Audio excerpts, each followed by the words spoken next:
नमस्कार, Suraj Ram Rajput DAV inter college Alipur Khera से आपके लिए लेकर उपस्थित हैं कक्षा 10 गणित। जिस टॉपिक पर बातचीत हो रही थी वो टॉपिक था प्रोजेक्ट से संबंधित। एक प्रोजेक्ट हम आपको प्रोवाइड करा चुके हैं, आइए देख लेते हैं प्रोजेक्ट नंबर 2।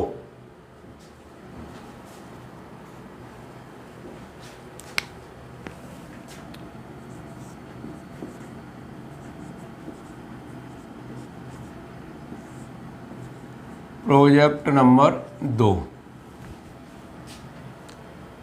इसमें आप हेडिंग डालेंगे सबसे पहले उद्देश्य।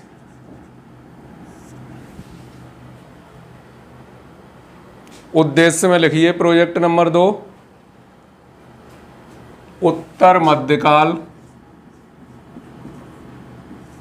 इससे लिख लेते हैं ब्लैक पेन से, एक मिनट।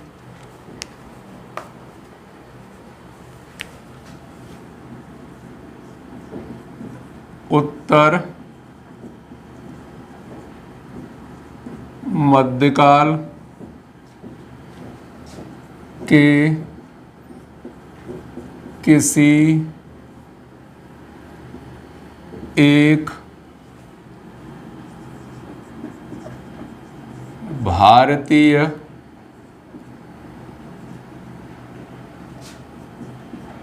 गणितज्ञ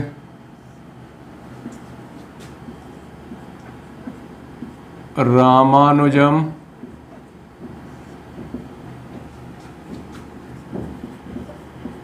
नारायण पंडित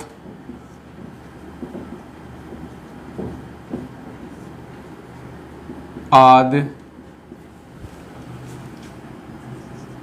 के व्यक्तित्व तथा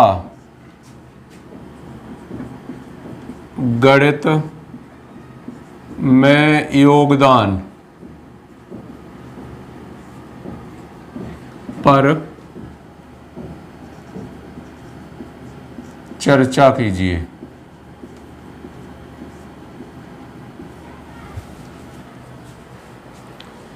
आप इस तरीके से लिखेंगे। सबसे पहले हेडिंग क्या डालेंगे?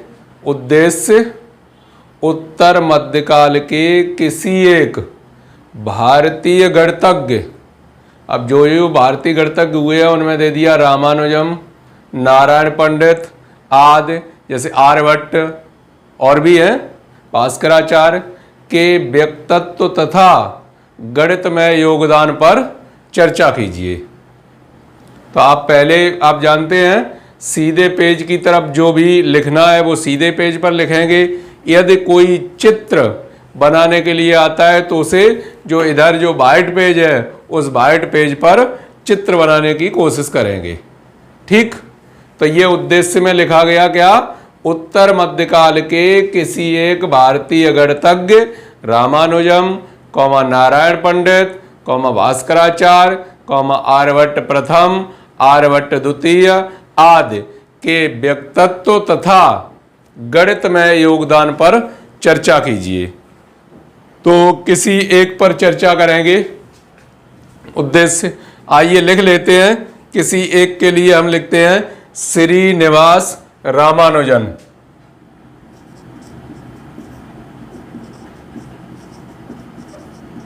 श्रीनिवास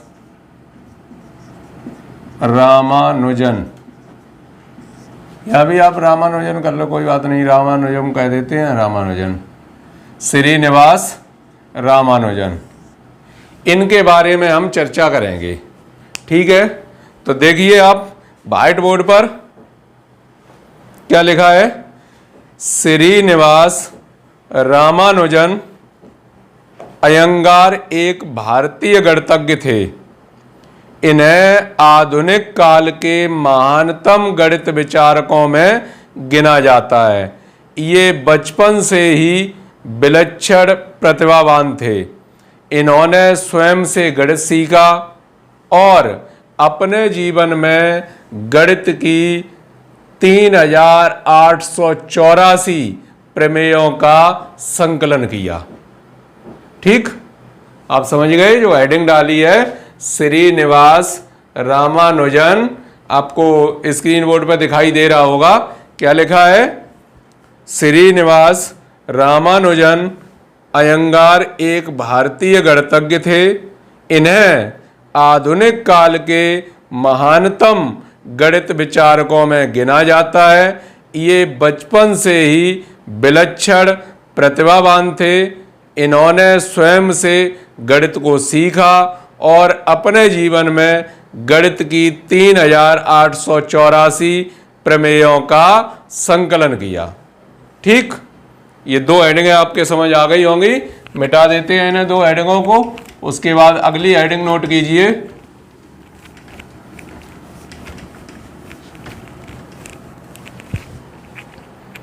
अगली हेडिंग नोट कीजिए, आरंभिक जीवन काल।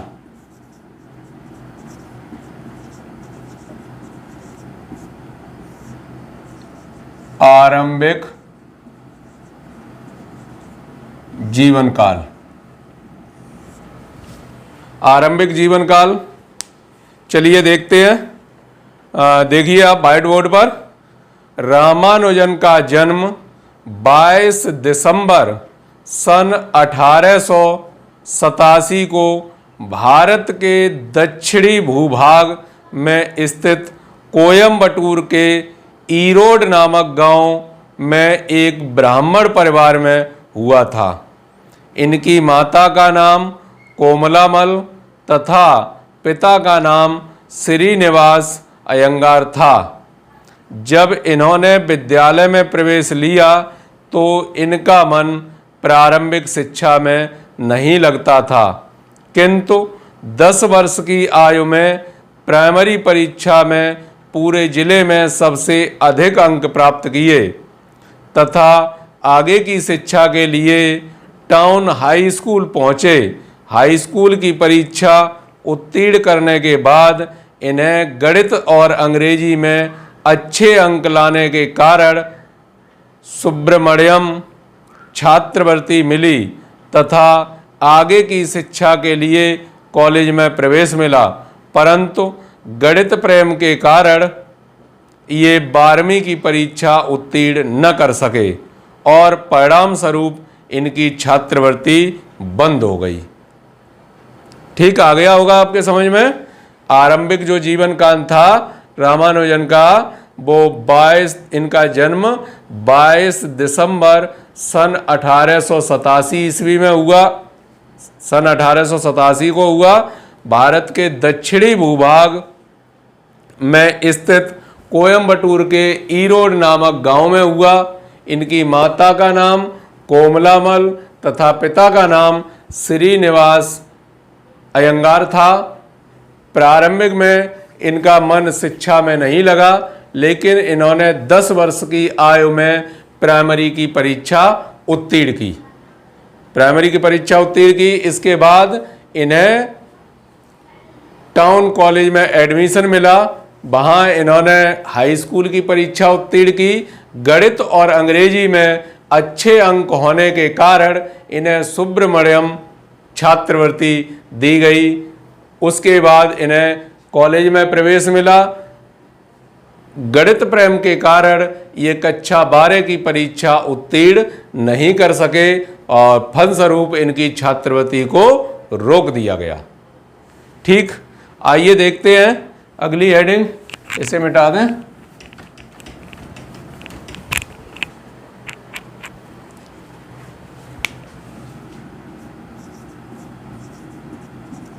विवाह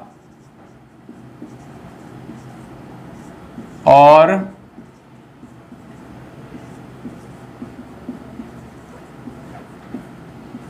गणित साधना। विवाह और गणित साधना। आइए देखिए, नीचे देखिए पढ़ के।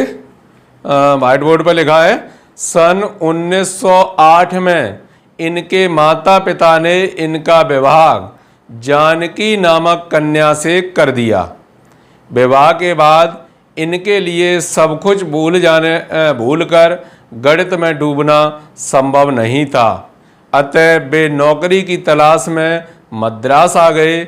उसी समय रामानुजन वहाँ के deputy collector Shri B Radhaswami Iyer से मिले। अय्यर गणित के बहुत बड़े विद्वान थे। यहाँ पर श्री अय्यर ने रामानुजन की प्रतिभा को पहचाना तथा जिलाधिकारी श्री रामचंद्र राव से कहकर इनके लिए 25 रुपये मासिक छात्रवृत्ति का प्रबंध किया। इस छात्रवृत्ति से रामानुजन ने मद्रास में 1 वर्ष तक रहते हुए अपना प्रथम शोधपत्र बर्नौली संख्याओं के कुछ गुण प्रकाशित किया। सन 1914 में रामानुजन ने अपने किए गए शोध कार्य को प्रोफेसर हार्डी के पास इंग्लैंड के कैम्ब्रिज भेजा। तब उन शोध कार्य को पढ़कर प्रोफेसर हार्डी ने रामानुजन को एक कैम्ब्रिज आने का निमंत्रण दिया। बात आ गई समझ में। विवाह और गणित साधना। सन 1908 में इनके माता पिता ने इनका विवाह जानकी नामक कन्या से कर दिया। बाद में इनके लिए सब कुछ भूलकर गणित में डूबना संभव नहीं था, इसीलिए ये नौकरी की तलाश करने लगे और नौकरी की तलाश करते करते ये मद्रास आ गए। मद्रास में इनकी भेंट डिप्टी कलेक्टर बी राधास्वामी से हुई। वहाँ वो एक अच्छे गणितज्ञ थे जिन्होंने इनकी प्रतिभा को पहचाना और प्रतिभा को पहचानने के बाद जिलाधिकारी से इन्हें 25 रुपये मासिक छात्रवृत्ति मिलने की इन्हें अनुमति मिल गई। उसके बाद इन्होंने प्रथम शोध पत्र लिखा।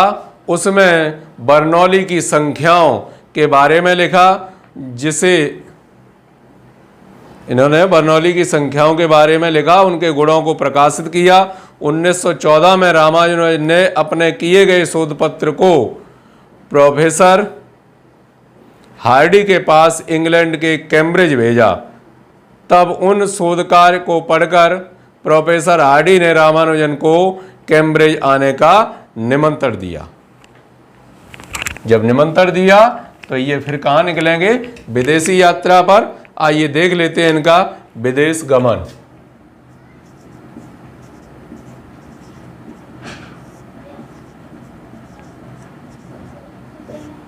विदेश गमन देखिए व्हाइट बोर्ड पर। रामानुजन कैम्ब्रिज में सन 1914 से सन 1919 तक रहे। वहाँ इन्होंने हार्डी और लिटिलवुड के साथ कई विषयों पर शोध कार्य किया। कैम्ब्रिज प्रवास के दौरान श्रीनिवास रामानुजन के 32 शोध पत्र छपे। अपने एक विशेष शोध के कारण इन्हें कैम्ब्रिज विश्वविद्यालय द्वारा बीए की उपाधि भी मिली। इसके बाद वहाँ रामानुजन को रॉयल सोसाइटी को फेलो नामित किया गया। 28 फरवरी सन 1918 को मात्र 30 वर्ष की अवस्था में वे FRS हो गए। 13 अक्टूबर सन 1918 को उन्हें सम्मानित किया गया और 6 वर्ष के लिए 250 रुपये धनराशि का मानदेय भी दिया गया। लेकिन रामानुजन का स्वास्थ्य गिरता जा रहा था और अंत में डॉक्टरों की सलाह पर उन्हें भारत लौटना पड़ा। जो विदेशी गमन था, रामानुजन कैम्ब्रिज में सन 1914 से सन 1919 तक वहाँ रहे।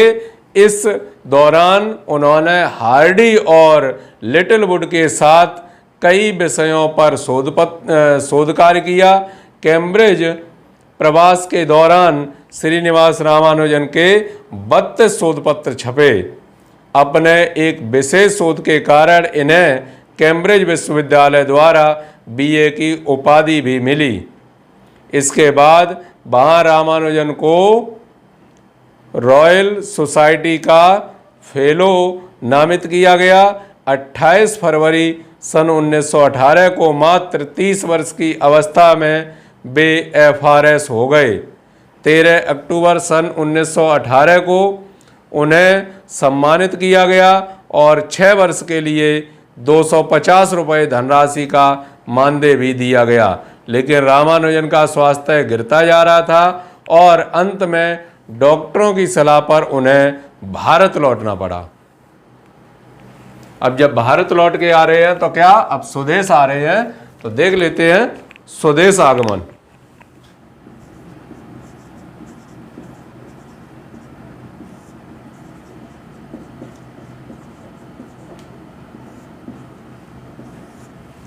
स्वदेश आगमन देखिए, भारत लौटने पर भी स्वास्थ्य ने उनका साथ नहीं दिया, जिससे हालत गंभीर होती चली गई।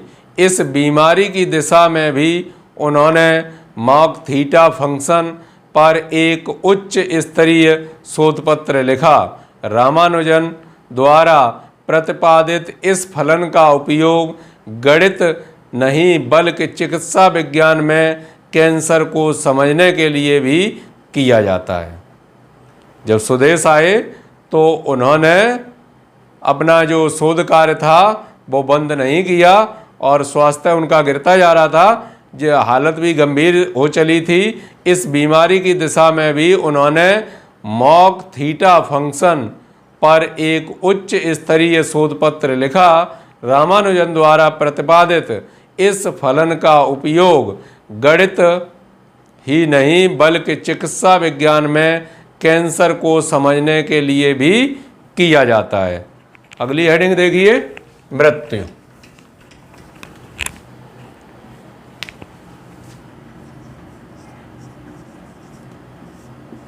मृत्यु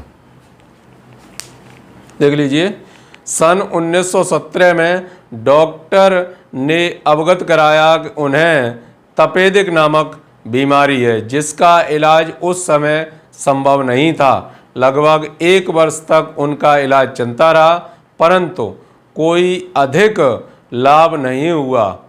26 अप्रैल सन 1920 को मात्र 32 वर्ष की अल्प आयु में इनका निधन हो गया।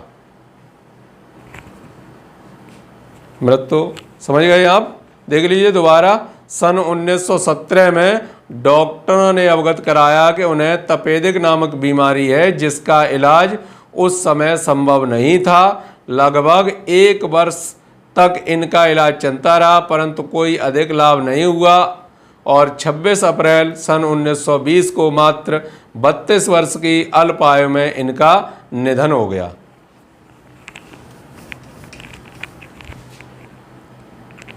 अगली हेडिंग देखेंगे आप, रामानुजन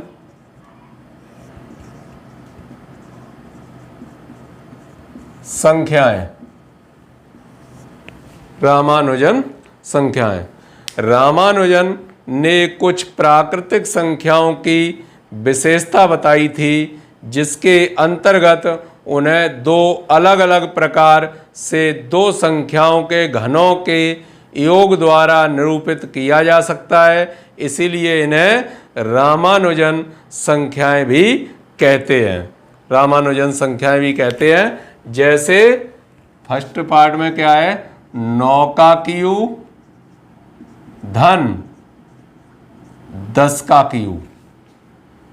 तो 9 का क्यू अगर आप करेंगे तो 9 का क्यू कितना होगा? 9 का क्यू होगा 9 में 81, 729। 10 का क्यू कितना होगा? 1000। टोटल कितने हो जाएंगे? 1729। फिर 1 का क्यू धन 12 का क्यू बराबर 1 का क्यू तो 1 ही रहेगा और 12 का क्यू कितना होगा? 1728। तो ये भी कितना हो जाएगा? 1729। अर्थात 9 का क्यू धन 10 का क्यू बराबर 1 का क्यू धन 12 का क्यू बराबर 1729। ये कौन सी संख्याएं कहलाती हैं? रामानुजन संख्याएं कहलाती हैं। इस प्रकार की अगर कहीं भी होती हैं तो इन्हें संख्याओं को क्या कहते हैं? रामानुजन संख्याएं। आगे पॉइंट नंबर 2 और देख लेते हैं। 2 का क्यू धन 16 का क्यू, 2 का क्यू धन 16 का क्यू करके देखना पड़ेगा। 2 का क्यू तो चलो कितना हो गया 8, 16 का क्यू करेंगे तो क्या करेंगे? पहले 16 का गुणा तो कितना हो गया 256, और उसमें 16 का गुणा और कर लो तो 16 छिंग 96, यहाँ से 9, 16 पंजे 80, 9 89, यहाँ से 8, 16 दूनी 32 और 8 40, तो कितना होगा 40, 96। टोटल अगर इन्हें जोड़ दें तो ये कितने हो जाएंगे? 5004, नहीं सॉरी ठीक से जोड़िएगा, 8 और 6 14 की 4, और ये 0, और यहाँ क्या आ जाएगा 1, और ये कितने हो जाएंगे 4, 4104, 4104। ठीक है। ऐसे ही 9 का क्यू धन 15 का क्यू, 9 का क्यू तो कितना 729, वो तो पहले ही से पता है। 15 का क्यू करेंगे तो 15 का तो 225 होता है, 15 का और गुणा तो 15 बना 75, 15 दूनी 30, 30 और 7 37, 15 दूनी 30 और 3 33, कितना हो गया 33 75। इन्हें जोड़ेंगे तो कितना आएगा 4 आएगा, 2 7 9 और 1 10 की भिंदी, 7 और 3 10, 11 की 1, 3 और 1 4। तो इन्हें क्या कर सकते हैं? अर्थात 2 का क्यू धन 16 का क्यू बराबर 9 का क्यू धन 15 का क्यू बराबर 4104। इन्हें क्या कहलाती हैं इस प्रकार की संख्याएं? रामानुजन संख्याएं। अब अगली हेडिंग अभ्यास प्रश्न।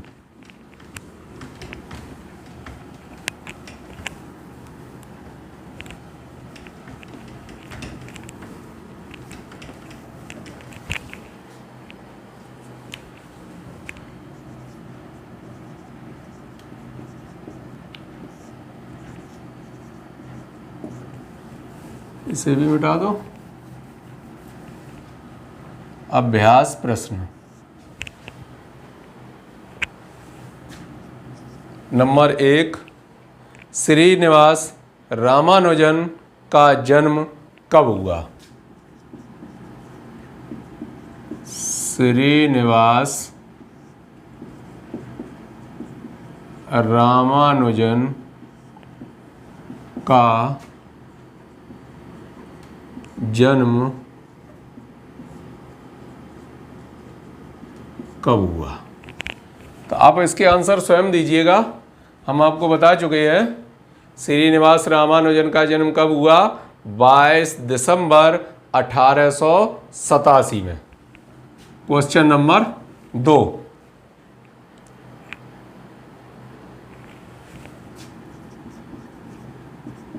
श्रीनिवास रामानुजन के माता और पिता का नाम क्या था? ये भी उसमें फॉलो किया गया है, बताया गया है माता पिता का नाम। तो माता पिता का नाम क्या बताया गया है? माता का नाम कमलामल तथा पिता का नाम श्रीनिवास अयंगार था।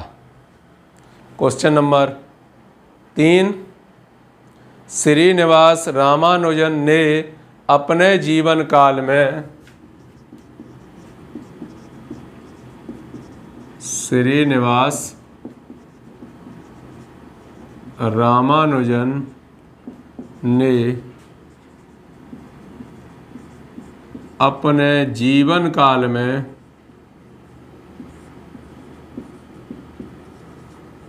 कुल कितनी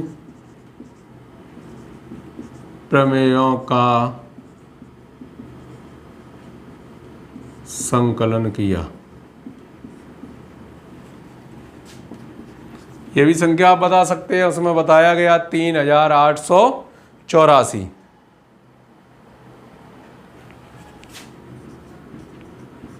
उस समय मद्रास के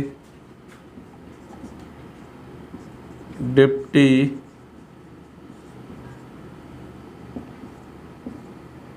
कलेक्टर कौन थे? नंबर 5, श्रीनिवास रामानुजन को कैम्ब्रिज आने का निमंत्रण किसने दिया?